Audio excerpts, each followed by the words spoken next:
Let's talk fascinating deck building decisions made by MHA top cutters for the UK RLE. Today I'm going to be doing the first 8 of the 16 lists, and tomorrow I will do the second half. I'm going to go by order of how they finished during Swiss because I made my presentation during Sunday before the top cuts were finished. So today I'm going to be doing 16 through 9, but actually 3 of these 8 were in the final 4. And before I jump into these lists, I want to shout out this new deck building tool, universes.cards. It was shown off just a few weeks ago by the Daubers. They are another content creator. Go and check out their YouTube channel. I believe it's just called the Daubers. But they put together this new deck building tool. And if you go to the EU RLE top 16, you can see the top 16 lists here. And then if you click on it, this is what I wanted to show about this tool, is that it's very, very visual, is what I enjoy about this deck builder. So I've started using it for a few of my deck lists. I already have some built in here, but I really enjoy how visual this is. Okay, I'm gonna jump back into my list, but I wanted to just give a quick shout out because I think universes.cards definitely has a future in this game. And I might start using it more and more. At number 16, we have Jordan on Earth Nomu. And one decision that I wanted to point out was his decision to run Hardened Blitz instead of Calorie Counter. We saw Calorie Counter run in a few of the Nomu lists that topped Webcam RLE, because in Nomu it's a 5 mid 12 that can come in on a 3 diff to finish a string. But Hardened Blitz is also a very, very neat option because it's going to be 12 damage, but it's also going to be 17 damage as long as you destroy a foundation and you have 5 or more cards with hardened or red in their name. And we can see from Jordan's list that this is not going to be an issue. All of our attacks have hardened in them pretty much, and we have red rights the coolest. So this is always going to be online. So it's basically a 17 damage move. And then the top enhance says that it gets +1 speed for every foundation destroyed this turn. So it destroys one with itself. So it starts out as a base 5 speed. And then we also have Uppercut, which can destroy 2, Chop can destroy 1, Jab can destroy 1, Summon Style can destroy 1.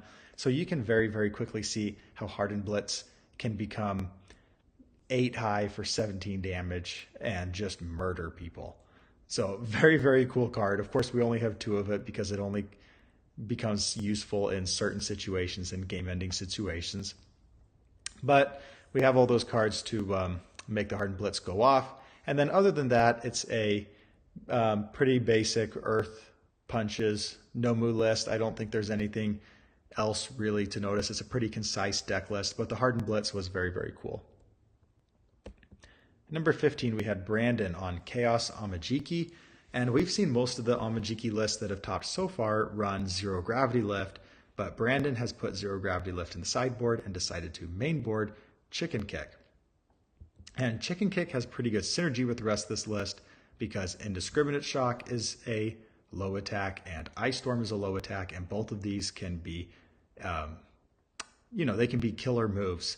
And because Ice Storm, you can dump the momentum from Amajiki into it. Indiscriminate, of course, gets big just on its own, and then you can give anything else huge damage with Amajiki's Enhance, so you can have this triple bombs on your lethal attack string and just take people out.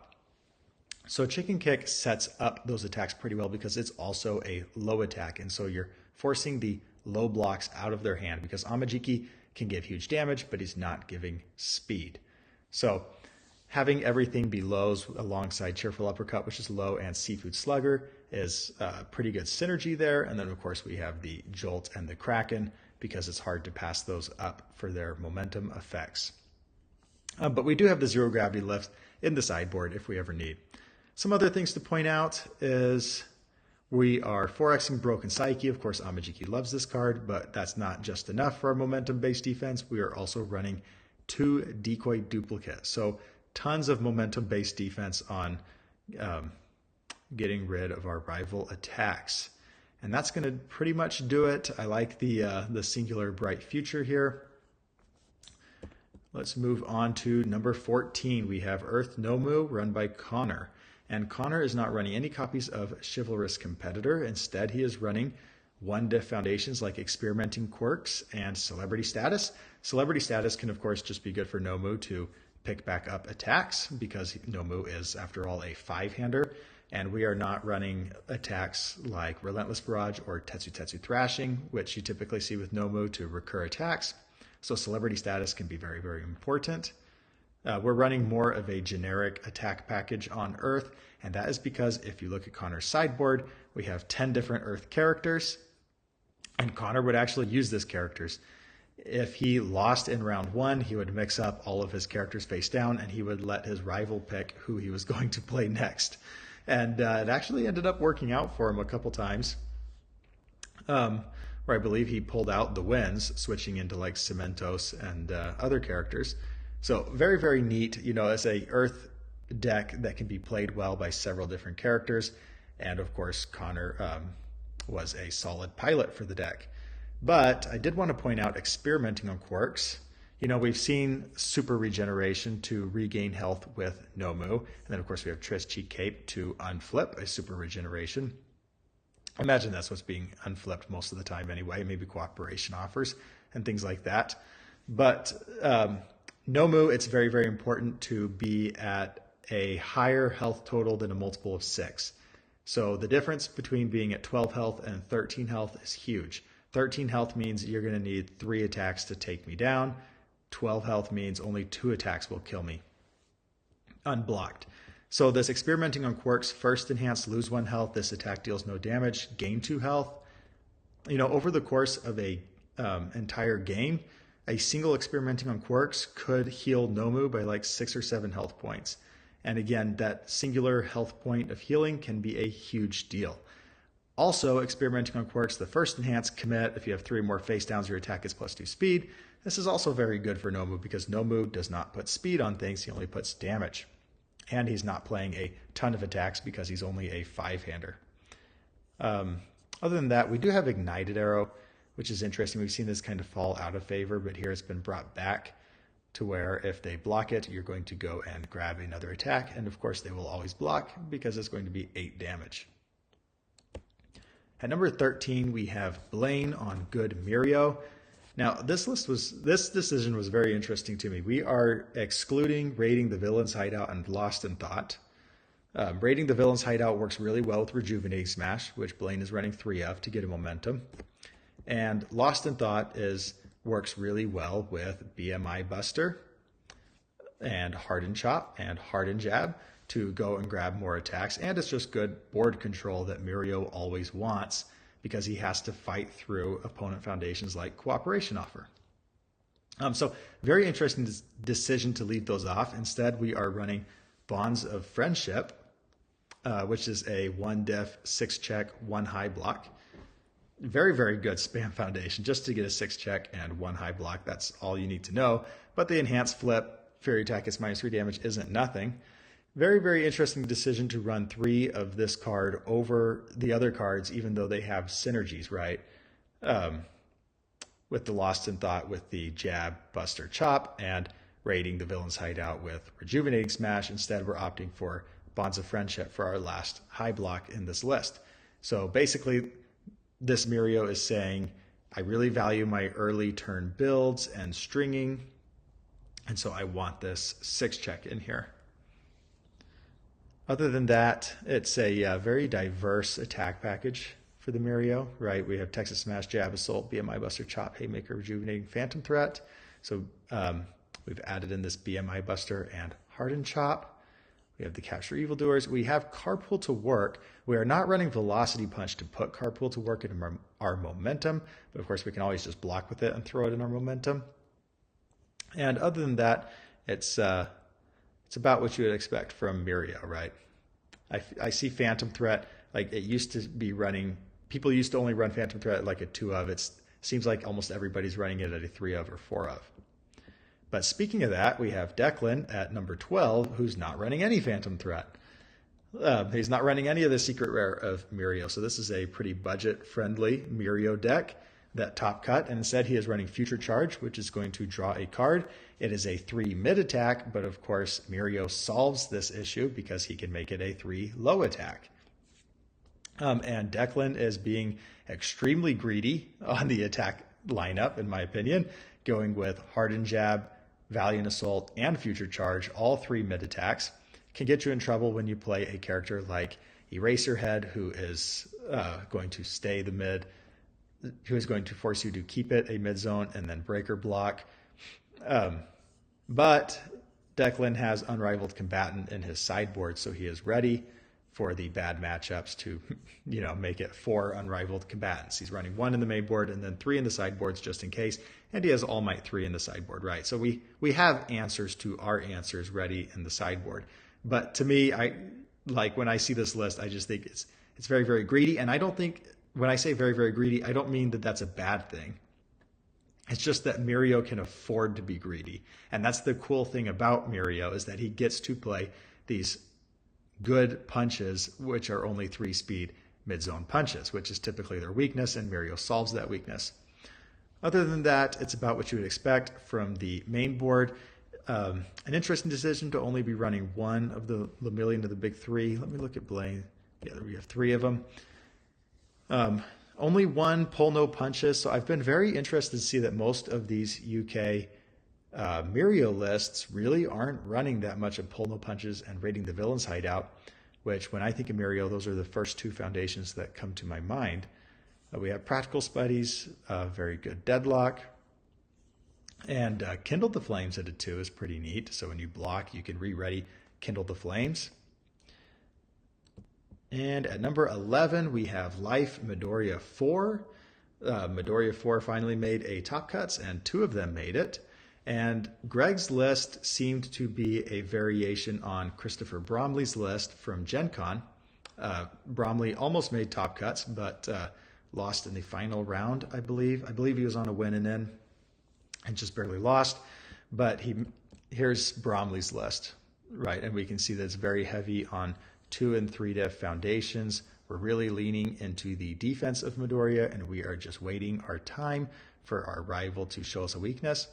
I imagine, I haven't played this list, and I'm sure that Bromley could explain this list much better than I can, but we have Command Pigeon Flock, we have tons of different ally foundations that we can build in, running the repeated. Dual Needle throws itself in our momentum, which we can then use as Midoriya 4, giving everything powerful 4, of course. But Greg's list made a few adjustments on this list. This is a very, very defensive list, right? When Midoriya 4 first came out, felt like everybody was running him on the good symbol and being, they were treating Deku 4 as if he was a stringing character. But Deku 4 is fundamentally a 5-hander. The first couple lists were treating him like he was an 8-hander.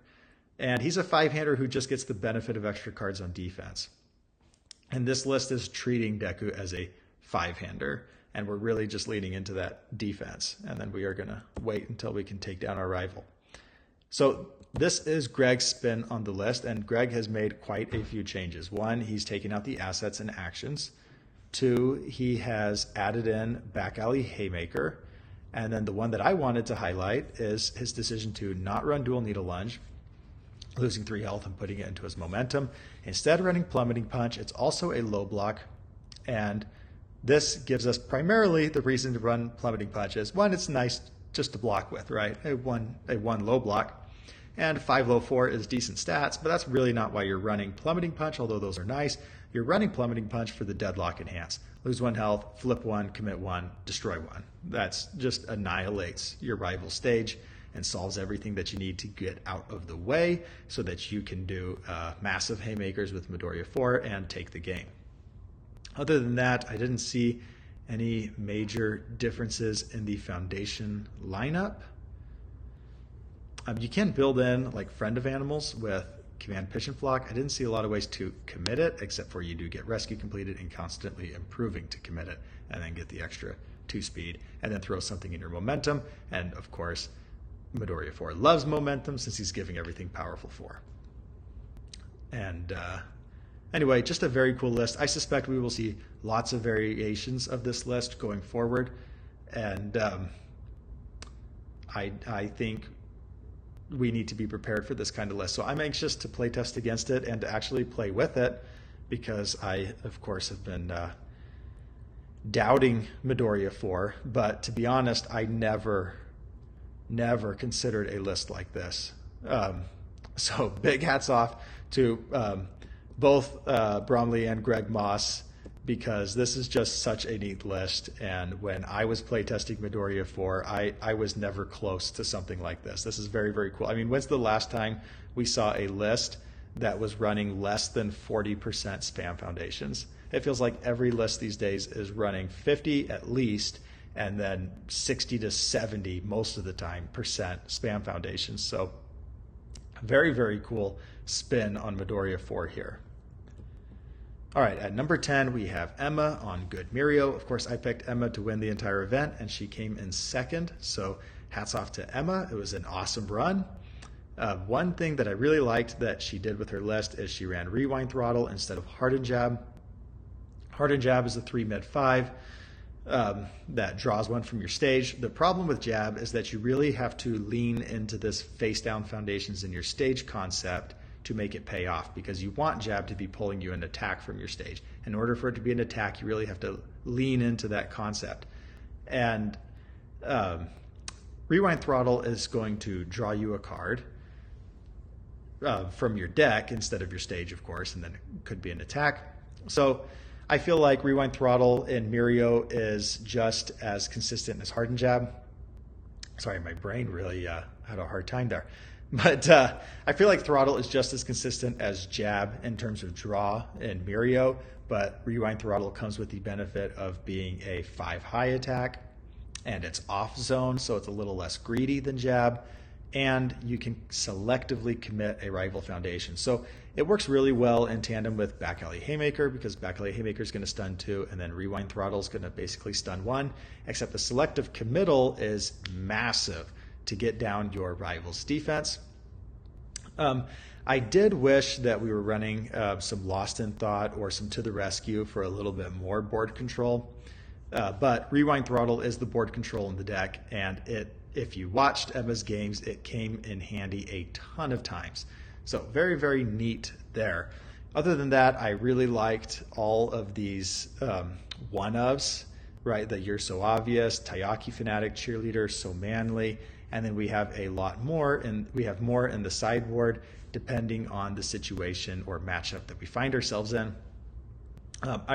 It's a very, very defensive Mario list. Emma was never in a rush to kill her opponent. If she didn't have lethal, she was very comfortable pulling back on her attacks and playing defense. And she played Mario really, really well, and it felt like this Mario list was more of a mid-range list than it was an aggro Mario list, right? And Mario can be very comfortable and strong in the mid-range package rather than an aggressive package. And I think this is kind of how Mario has to be if Mario is going to be taking down the life decks, which we saw this list take down the list just before this, the life Midoriya 4. And then, game 2, Emma had a few chances to take a win and go to game 3, but it just didn't work out. But this list was not blown out. I mean, those games were going on for like an hour each game. So this list was very, very strong against the life decks. And I think this type of Mario is probably what we're going to see going forward. Okay, at number 9, the last one for today, we have Michael on Chaos Amajiki. And this was very, very cool. The Death Arms Wallop instead of Ice Storm. So the last few Amajikis were using Ice Storm because you can dump your momentum into it with Powerful 3. Well, it doesn't speed it up, right? It's still just a 4 low attack. Whereas Death Arms Wallop, it's only Powerful 2, but it's going to be getting 1 speed for every momentum you dump into it. So there was a game, I can't remember who it was facing or in what round, because I believe Michael got top 4? Or was it Brandon? One of the Amajikis got top 4, one got top 8.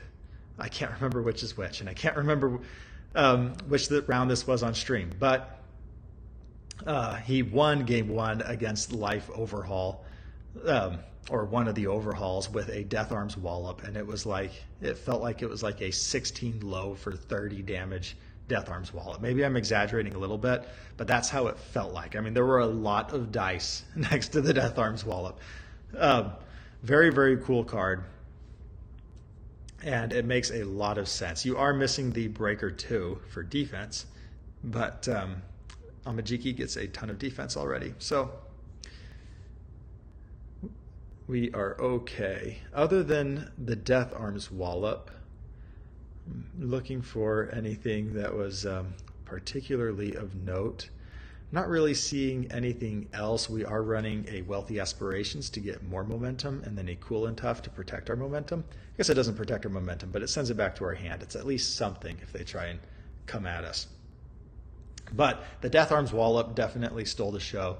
Very, very cool to see a uncommon card outshine ultra rares like Indiscriminate Shock and Ice Storm. All right, and that is it for today.